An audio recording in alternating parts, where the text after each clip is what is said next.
अस्सलाम वालेकुम दोस्तों, तुसीं वेखदे पे हो पाक पतनकास्ट। मैं तुहाडा दोस्त अहमद फराज। अज माशाअल्लाह चोलस्तानी फ्रीजियन काला थन थब्बियां दा हवाना पिछ सैक्सीमन पिंक नोज वच्छी बड़े दुद्ध वाली गाय बड़ा थाना हवाना माशाअल्लाह किसे बराबर दे पसंद आवे राबता करके परचेज कर सकता है।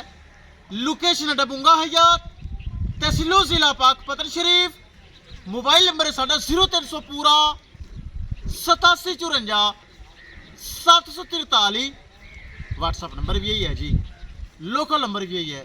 अज माशाल्लाह थल्ले बच्ची थब्बियां दा वाना काला थान। कैमरामैन साहब कराओ तसल्ली। लो जी माशाल्लाह सब तो पहले हवाना चेक करो। चंगा हवाना, चंगा थान, चंगा चुआ पसमा। दूसरा सुआ सुई एक दिन की सूई 20 किलो बोला, एक दिन की सूई 20 किलो माशाल्लाह बोला।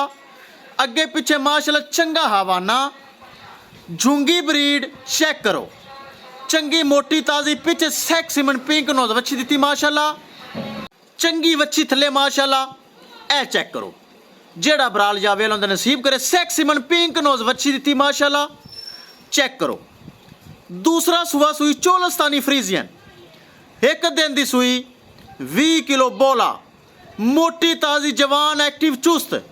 करिए दोस्तों डिमांड बड़ी मकूल बड़ी जायज़।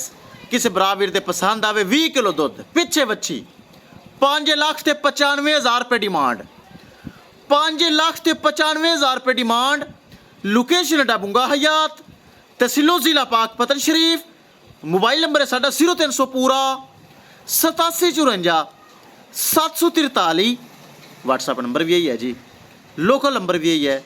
चेक करो माशाल्लाह झुंगी ब्रीड मोटी ताजी जवान माश ते गां दी गां थल्ले माशाल्लाह सैक्सीमन वच्छी 20 किलो बोला। ए पिछे वच्छी चेक करो। 5,95,000 रुपये डिमांड। किसे बरा दे वीर दे पसंद आवे राबता करके परचेज कर सकता है। इंशाल्लाह दोस्तों मिलेंगे एक नई वीडियो के नाल। अपने फराज दोस्त की इजाज़त, अल्लाह निगहबान।